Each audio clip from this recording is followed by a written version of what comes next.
সহিহ ইসলাম, সহিহ সুন্নাহ, যে কোরআন সুন্নাহর কথা আপনারা বলেছেন, কোরআন ও সুন্নাহর, কোরআনের আয়াতগুলি, নবীজির সহিহ হাদিসগুলি এত পাওয়ারফুল, এক একটা হাদিস বিশ্বের লক্ষ লক্ষ মানুষকে মুসলিম বানাবার জন্য যথেষ্ট। এত পাওয়ার এক একটা হাদিসের মধ্যে আছে, এক একটা আয়াতের মধ্যে আছে।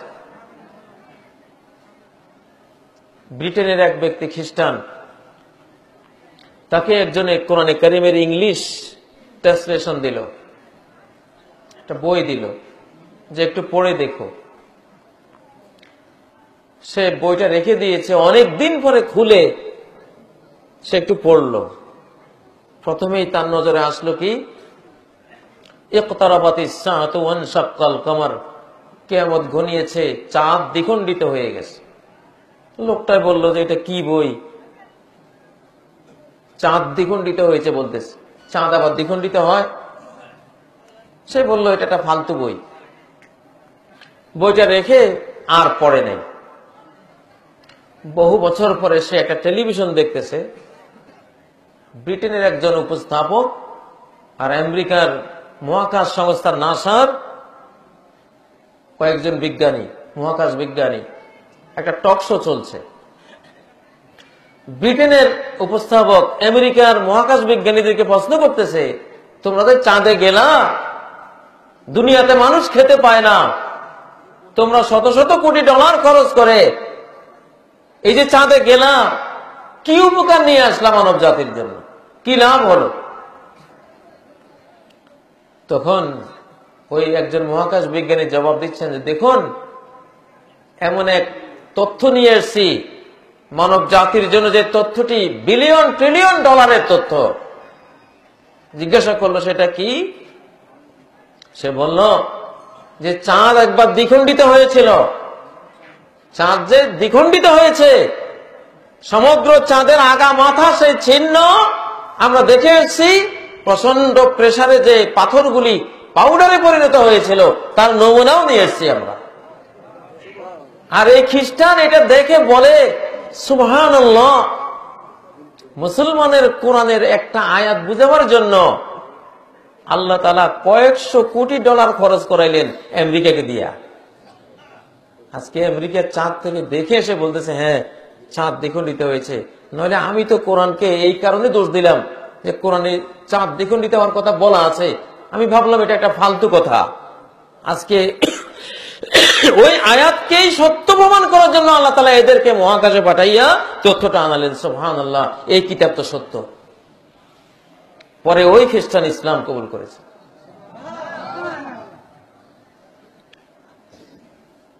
সাম্প্রতিক যে ঘটনাগুলি ঘটতেছে, ইসলাম কবুলের হেড়িক পড়ে গেছে। ব্রিটেনে আগামী 10 বছরে মুসলমানরা হয়ে যাবে সংখ্যাগরিষ্ঠ, ব্রিটেনই যে বলতেছে।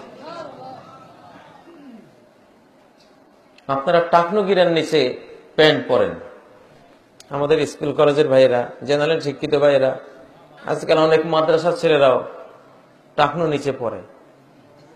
কত কঠিন নির্দেশ নবীজির, মা আসফালা মিনাল কাবাইনি ফিন্নার, টাকনুর নিচে যেটা যাবে সেটা জাহান্নামে যাবে।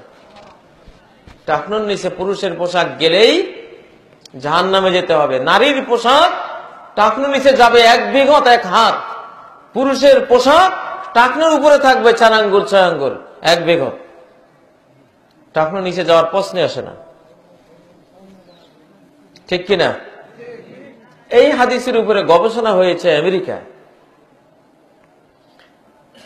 গবেষণা করে ওরা পেল কি, যে পুরুষের যে যৌবনের হরমোন টেস্টোস্টেরন, এটা পায়ের গোয়ালিতে থাকে বিপুল পরিমাণে। এই জন্য পায়ের গোয়ালিটা, টাকনুর নিচের অংশটা পুরুষরা সবসময় ঢেকে রাখলে ক্ষতি হয়, ওই হরমোনটা নষ্ট হয়। এই জন্য ওটা ঢাকার নির্দেশ নাই ইসলামে, এটা খোলা রাখো। আমেরিকায় এখন তারা টাকনুর উপরে প্যান্ট পরে, এই হাদিসে গবেষণা করে। বিল ক্লিন্টন বাংলাদেশে এসেছিলেন, ওনার প্যান্টটা ছিল 4 আঙ্গুল উপরে, টাকনুর উপরে। এই জন্য এক একটা হাদিস, এক একটা সুন্নাহ এত পাওয়ারফুল, নবী সাল্লাল্লাহু আলাইহি সাল্লাম তিনি কখনো ময়দার রুটি খেতেন না।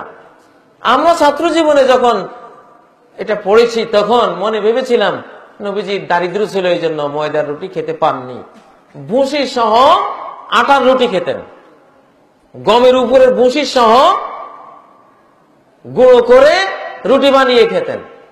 সুবহানাল্লাহ, নবীজির এটা সহিহ সুন্নাত। আজকে ডায়াবেটিসের রোগী গেলে ডাক্তাররা বলে ভুসি সহ গমের রুটি তৈরি করে খাবেন, ঠিক না ঠিক? কারণ ভুসিটার মধ্যে ডায়াবেটিস রোগের চিকিৎসা আছে। শক্ত বিছানায় ঘুমাতেন। আমরা ভাবতাম নবীজির নরম বিছানা ছিল না, এই জন্য শক্ত বিছানায় ঘুমাতেন। এখন কোমরের ব্যথার কোন রোগী, মেরুদণ্ডের ব্যথার কোন রোগী, ইনফেকশনের কোন রোগী গেলে ডাক্তাররা বলে আপনি কি নরম বিছানায় ঘুমান? ওটা বাদ দেন, শক্ত বিছানায় ঘুমাবেন। আল্লাহু আকবার।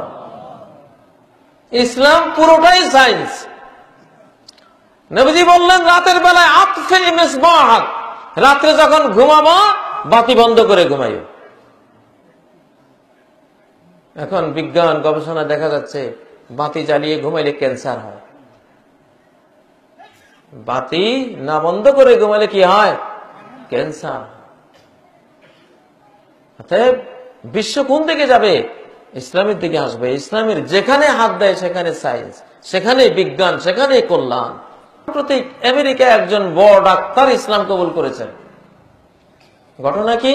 ঘটনা হলো উনি একজন মুসলিমা রোগিণীকে বললেন যে তোমার ছেলে অসুস্থ, তাকে ডান কাতের উপরে শোয়াবা, ডান কাত করে শোয়াবা, তাহলে হার্ট রিল্যাক্স মোডে থাকবে, লিভারটা মুক্ত থাকবে। বাম কাতে শুলে খাদ্য হজম হতে 5 থেকে 8 ঘন্টা লাগে, ডান কাতে শুলে খাদ্য হজম হতে 2 থেকে 4 ঘন্টা লাগে। আল্লাহু আকবার। ডান কাতে শোয়ার কারণে খাদ্যটা হজম হবে 2 থেকে 4 ঘন্টার মধ্যে, আর যদি বাম হয়ে শোন 5 থেকে 8 ঘন্টা খরচ হবে এবং হার্টের জন্য ক্ষতিকর। যখন ওই ডাক্তার মুসলিমা মহিলাকে বললেন যে তোমার সন্তানকে ডান কাত করে শোয়াইবা, মুসলিমা মহিলা উত্তর দিলেন যে এটা তো আপনি কি শিখাবেন, এটা আমার ধর্মীয় শিক্ষা। আমাদের নবীজি ডান কাতে শুতেন, আমরাও ডান কাতে শুই, এটা আমাদের সুন্নত, আমাদের ধর্মীয় শিক্ষা। এটা ডাক্তার হতবাক হলো যে মেডিকেল সায়েন্সের এই আবিষ্কার 1400 বছর আগের ইসলামে আসলো কোত্থেকে। পরে যখন সে হাদিসের কিতাবে এটা দেখলো, সে মন্তব্য করলো যে এই ধর্ম কোনো মানুষের ধর্ম না, এটা আল্লাহ।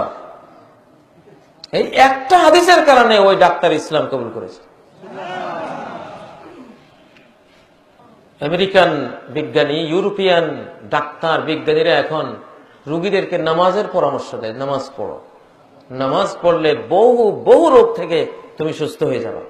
বিশেষ করে এই যে রুকুটা, এই রুকু যদি দেয় 10 মিনিট, 10 তাসবিহ পরিমাণ, 10 তাসবিহ পরিমাণ রুকুটা দিলে কোমর ব্যথা আর তার মেরুদণ্ডের ব্যথা কখনো হবে না ইনশাআল্লাহ।